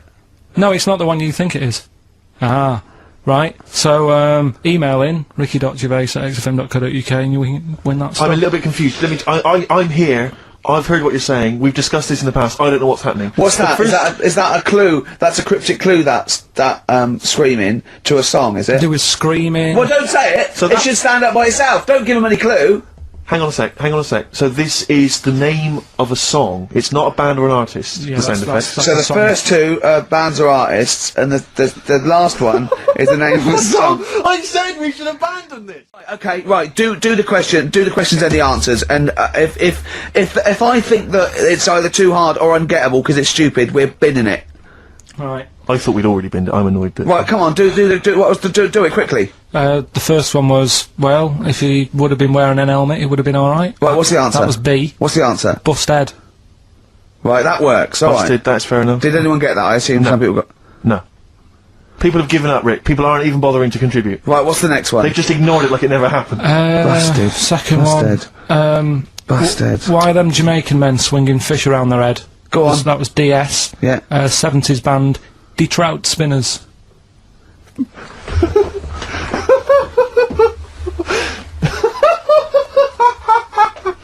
The Detroit Spinners have become the D-Trout Spinners. Yeah. Okay. Brilliant.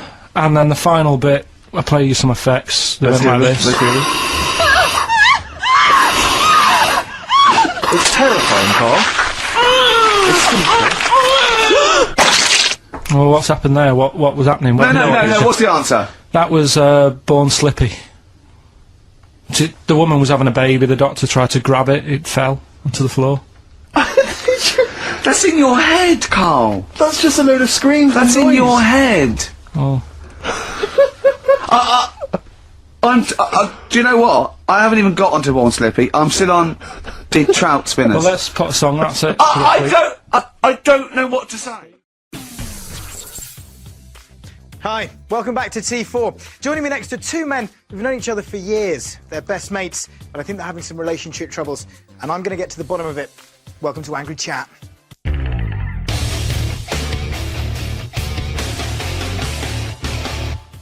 So today we're going to see if we can help two men settle their differences. Let's meet Ricky and Karl. Thanks, guys. Thanks, Ricky. Karl, thanks for coming in. Ricky, we're here to talk about you and Karl. Right. And your relationship. Yeah. Okay. How do you feel about Karl? So how do you feel about your friendship with Karl? How would you describe that? He's my best mate. He's got a little round head. He's honest, hard-working. Sure. Sees the world differently. Okay. That's all fairly positive stuff. Karl, over to you. Your friendship with Ricky, how would you... His trousers on. I'm going to stand up. It was a bit ridiculous. That's a little bit... I'll keep one hand there. Karl, let's talk about your friendship with Ricky. Known him for what? Let's get into the 10 room. years? 10 years, yeah. Right. First time we met. Tell him the first time we met. He hit me on the head with a mobile phone. Because I wanted to see what noise it made. Because I'd never seen a head like it. It was totally round. I wonder if it made a round noise. I said, don't do that. He said, all right. He put a dustbin lid on my head. Yeah, And then also because the dustbin was totally round. So I saw how bald it was. I wanted to see what noise the phone made. It made a good noise. Then I noticed there was a bin that would fit. It did fit. What else do you want to know? Well, this is quite good stuff so far. I mean, how did you feel when he hit you on the head? It's just a surprise. Was it a surprise? I wasn't Okay. expecting it. I mean, I don't think Terry Wogan's radio producer got it on the head with a mobile phone from... This is when you were producing him? Yeah. It's when you were producing him? Yeah. They said when Idiot Abroad came out, they said, oh, I'm bullying him. But why would he do it? You know? That's a good question. Why do you do it? Just like you doing this. Yeah? Paying the bills. Paying the bills. Making the money. So is that how you describe your friendship with Ricky? One of pure necessity to pay the bills? There's a That's pretty part sad. of that. You know, I mean, it's a partnership. Yeah? It's like... There's an understanding. People don't realise that we're best mates. So when they see you doing these shows like An Idiot Abroad or the podcast, it looks like bullying, winding you up. What would you say to them? Don't worry about it, honestly. Which I don't think they are. No. I think the people at home are not bothered. They're just watching it and going, oh, it's all right, I quite like this. Yeah. They're just as bad if they're at home watching Yeah, if it was bullying, what are they doing What are about they it? doing? Exactly. They're not getting onto Esther Ranson. No. They're not sorting the problem out. Yeah. They're not worrying about it, so don't worry about it. We're mates. 10 years. Yeah? Yeah. He annoys me a little Look bit. at that. Look at that little touch, ladies and gentlemen. They've done a little touch there. Now, give them a round of applause for that, because that's definitely a breakthrough of sorts. I mean, he does get on my nerves a bit. Yeah. Sure, who But doesn't? That's I my could job. annoy him. If I didn't get on his nerves, nothing would happen. I know how to annoy him. Yeah. He wants me to do things like this. I only do the odd thing with him because I Yeah. don't like doing it. Yeah. So that's my little bit of control. He goes, come on, T4. I go, I don't want to go on that. No. I don't want to go on T4. Well, let's do it. You're having Let's a great let's do time. it. Let's do it. Let's do it. Okay. Right. We'll act out a scenario. Typical scenario. Okay. Hey, Karl. The animation's coming back to E4. We should do a bit of promotion for it. Do we have to? Well, yeah. It's only Isn't fair. our bit of the work done? Yeah, but I'll tell you what. A great show. The kids love it. It's called T4. Right. They've got really tip-top presenters, young, built. But they're all sort of funny haircuts. Yeah. Well, a lot of them can't get a better job. A lot of them, I mean, they've tried everything and they failed. But it does me head in. People are going, Karl, how were you a radio producer? How did they get on the telly? I mean, some of the people you see on here, I mean, I don't know what. I mean, is there really nothing else we can go on to promote it?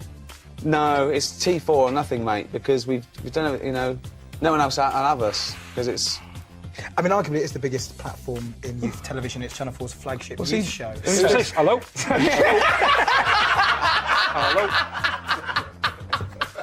Hello? All right, then, let's go on it then. Who is it? Who's on there? It's a fellow in a tight, shiny suit with the most enormous quiff Right. you've ever seen. All right, I'll Yeah. see you Be later. careful if he kneels down and touches you. All right, see Because you he's in a been bit. in trouble for that before.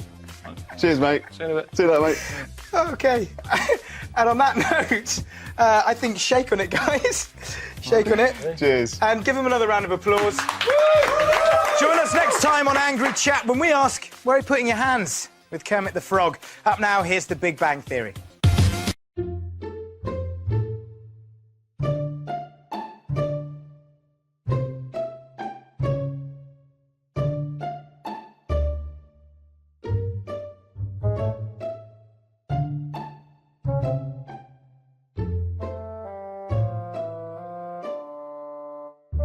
Now, this guy is very interesting. Kenny, in South Africa. Yeah.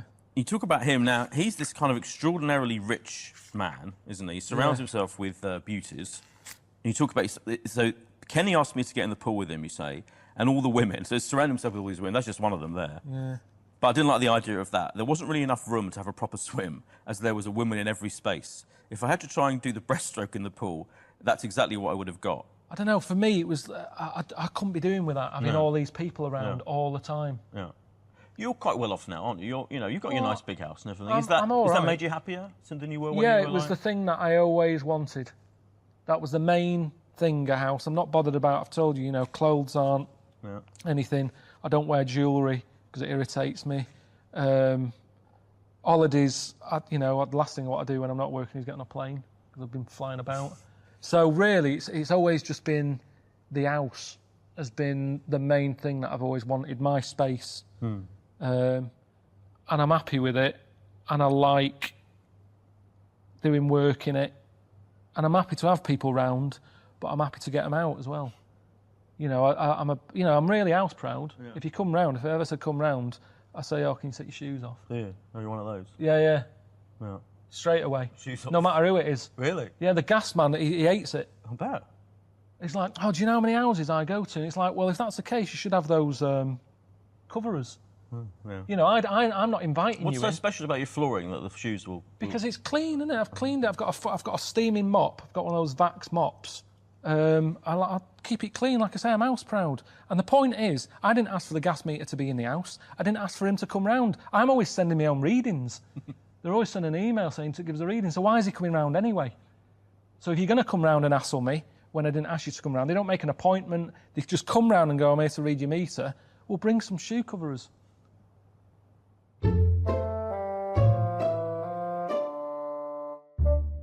Because whilst I was in Japan, I had a sperm test. Have you ever done that? No, thank God. I went into... No, it's all right. I mean, it's quite... Yeah. It's good.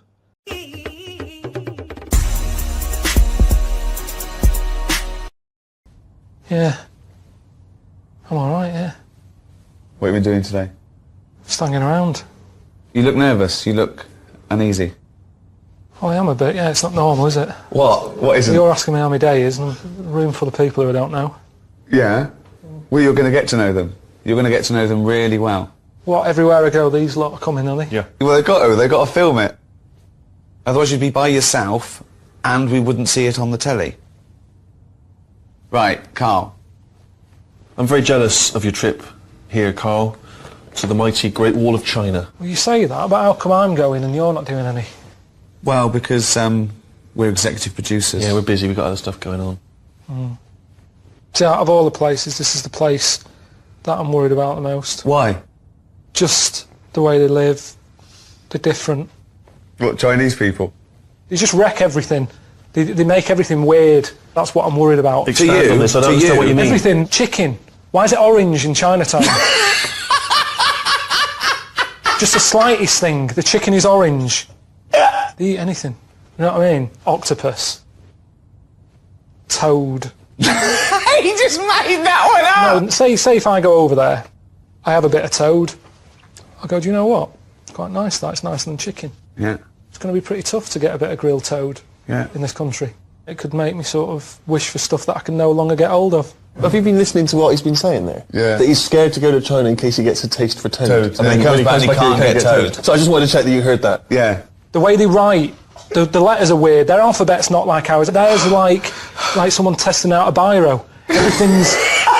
there's no logic to anything that they do. There isn't. Of course there's a logic to it. The way they read a book, it's all the other way round, from back to front instead of from front to back and up and down. And everything that we've done, they've gone, right, we're going to do it weirder. That's how it comes across. Well, some would say that they did it first. Their civilization beat ours by many, many hundreds of years. But anyway.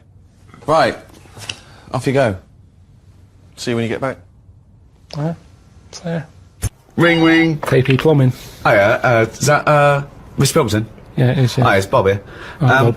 Yeah, bit of trouble. In my area, it's absolutely snowing. It's possible. No one's getting out. I live near Sheila. Bob, listen, Sheila's just been on. She's saying she can't get in either. She can't. I've just seen her out there trying to dig her car out, and she's really tried hard to get to work, but she can't do it because she's not very rich and her car doesn't work. She hasn't got the right tyres, and there's no public transport. They've cancelled those. Wrong snow on this country. I'm not going to make it in today, son. So I'll see you tomorrow, right, boy? Well, no, you're saying you'll see me tomorrow. Yeah. But you'll probably call up tomorrow with the same thing. Well, only if it's snowing still. Now listen, it might not have this well, one. I can't run a business like this, Bob. Yeah, it's not my fault, is it really? So go round to Sheila's and like slag me off if you want. But I tell you what, you're not coming back here. Fuck off. No, because it's in the middle of the night. Can't go out. See, this is what I mean with you. You think you know it all. Just go out. Yeah, I'll tell you what then. Let's go back and let's see you go out in the middle of the night in the jungle. There's all sorts out there. The noise that's in the jungle is... Nothing goes to bed at night. That's why there's a lot of nocturnal stuff. No one can get their eyes shut. Everything's off. Snakes going, stuff clip. There was something outside my tent. I'm not joking. It was man-size. And it was making a human noise. Was it a human? No. I'm talking like gorilla-type noise. Right. Well, that's terrifying. And you're saying, just nip out.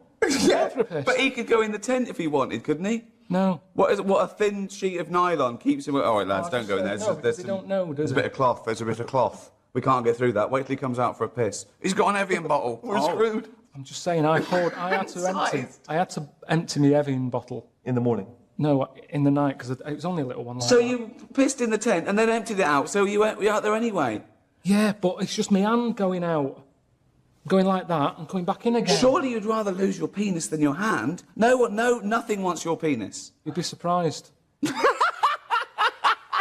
Honestly, there's some weird stuff out there. Do you know these fish in the Amazon that go up your knob?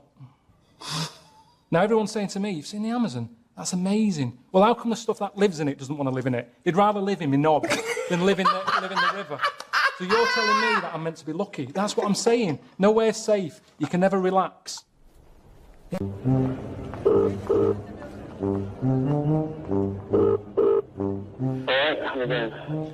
Yeah, I'm just none the wiser as to what I was meant to get out of today with Warwick. Why have they got in these to start with? They feel heavy. What do you mean? I went into the camping shop and he said, carry this bag for me. Get me that off that shelf, won't you? Well, he just kept giving me signs that... Walking around for hours. He won't be able to do stuff himself. I said to him, I don't want you being a hindrance to me. Yeah, but I don't want to be lugging your stuff about. I'm looking after my own stuff. Well, exactly. So why have you sorted him out for me? It's a bit long, isn't it? He put wellies on. He had to tuck his bollocks in. There's nothing that's a standard fit that fits him, which means he's going to be saying, me wellies are chafing. Not his ankles, his fucking ball sack. So I don't know. And I told him, if he goes down for whatever reason and he needs me help, I've got to drag him. Now, what I did was... Carl, you're talking about it like you're in Vietnam. He's not going to go down, is he? I asked him to get in a rucksack in case he did go down, and he wasn't happy about that. I don't think I'll ever feel the need to get in the backpack. Honestly? Honestly. I don't know why he's not happy. I'm the one carrying him. I'm not getting in the backpack. Not getting in the backpack. Not getting in the backpack. It's not funny, really, if we're in the middle of nowhere and we have to... he's talking about seeing orangutans. Now, I don't know how they act around someone of his size. I don't know whether they're just seeing black and white, and to him, he's one of them. I don't know, honestly, I don't know. But why him? What's the reason for taking him? What's he bringing to the party here? I thought it'd be funny. And there's this octopus there, and you're going around, right? And you just see it start spitting at you. Poison. What would you say to it? Well, it's too late then, isn't it? And I'd kick it. And I'd say, knobhead. I would, but what's the point? What's the point in getting annoyed now? Because it's done its stuff, hasn't it? I don't know why you'd kick it and call it a knobhead under the water. What is this octopus thinking? Oh, God. Oh, okay, you fucking eight-legged shit. I'm not bothered. I don't know what you're saying. fucking cunt of a mollusk. Can't just spit at you again. It's not bothered. You slimy little fucking boneless wanker. This is why. How would you honestly, sell these places to me? We're coming in your travel agent. Karl Pilkington's travel. He's been round the world. He's seen all the sights. So we're going there. Hello. We're thinking of going on holiday. Me and my husband, Stephen. Well, what are you thinking? China. China? China. I don't bother with that. Where have you been in the past? Well, we've been to Wales and we don't really understand the language. What they're saying? Don't know what they're saying at all. Oh, forget China then. Oh. They're worse than the Welsh with their language. It's mental. There's no order to it whatsoever. It's mental language. It's like aliens. So you don't want to go there. Have you thought of anywhere else?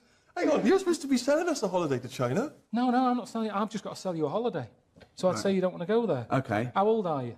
Oh, well, I'm 72. Right, well, you don't... 23.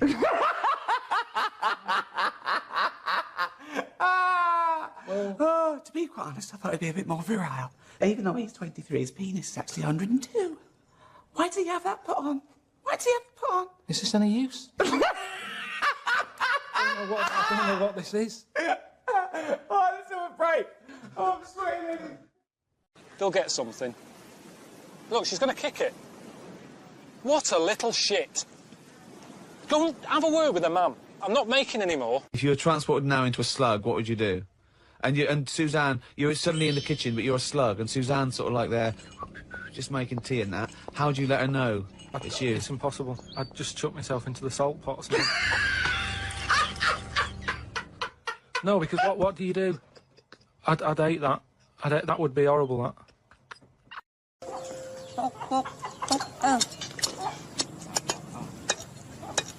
Fuck boy. Hey? Fuck boy. Fuck. The fuck is... Fuck. Fuck is chop. Chop. Dumb. Dumb fuck. Hang on a minute. This is a joke. That is a joke. Dumb fuck. Okay. Smaller now. We'll just talk about how good, what an interesting read it is, how fascinating it is. You see, it's weird. There's a picture here of you. How old are you there? Hang on a minute. Who put you in goal?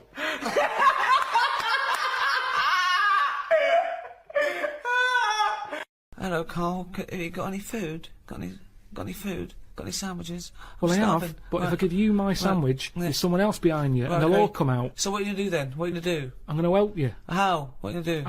I'm going to make you think about how to make food. Oh, okay, right. Have you ever grown anything before? No. Right, well, here's some seeds for potatoes. Brilliant. Oh, thanks, Carl. See you later. Do I just put them in the ground, yeah? Put them in the ground and water them. Oh, there's no water, you dopey cunt. There is some No, water. there's no water, you dopey cunt. That's why we're starving, you dopey cunt. Right, well, at that point, that's where I go, well, this is a lost cause here. Right. There's no point. Can I have your sandwich after all? No, or you're what? not having it. You're right, not having it now. so not only can I have a sandwich, you give me seeds with no water, you useless, bald-headed fucking twonk. Right, but there's got to be another way round this. Go on, then. Either move... Right. Because every year they're going to be queuing up saying, I'm hungry, give me a sandwich. No, you're not having another sandwich. Once again, it's an utterly ill-informed discussion. What are you doing?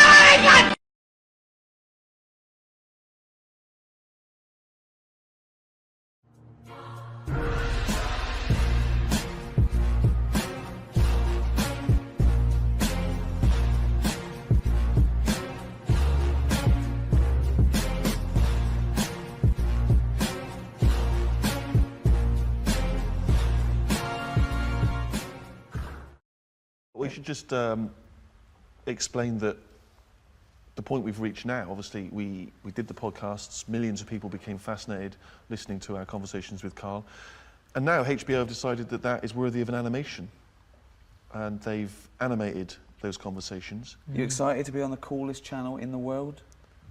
Never seen it. Never seen it. No, but you've seen some of the programmes that our stable mates are incredible. Sopranos, Curb Your Enthusiasm, The Wire. Some of the greatest programmes ever made, I've Karl. seen them. So I've heard about them. People like them, but there's just so many of them now, isn't there? Well, it's classy, wins all the awards. Just brilliant, up to Scary, date, cutting isn't it? edge. Because we're up against some good stuff. Yeah, we're not up against them, are we? Well, is it better? That's that problem, isn't it? Is it better to be, you know, the small fish thing? Is it better to be next to a load of rubbish and people go, oh, thank God, something decent is That's a good saying. That's a lovely saying. That's a lovely analogy and metaphor. Is it what was the saying? Is it better to be a small fish thing, or next to some rubbish? Good. Isn't that one of Obama's? I think so. Yeah.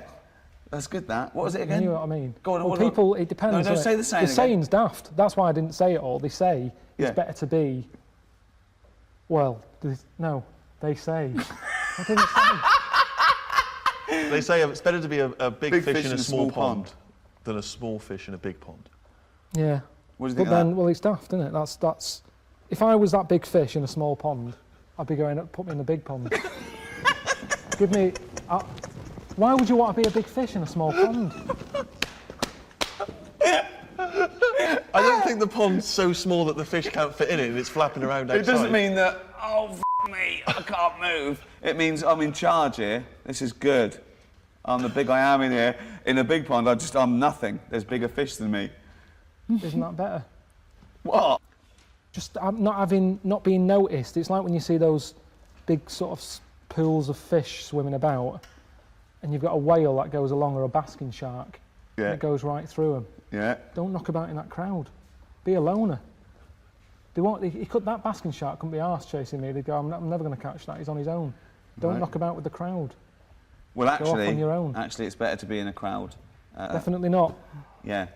Nah. Go alone. Be your own fish.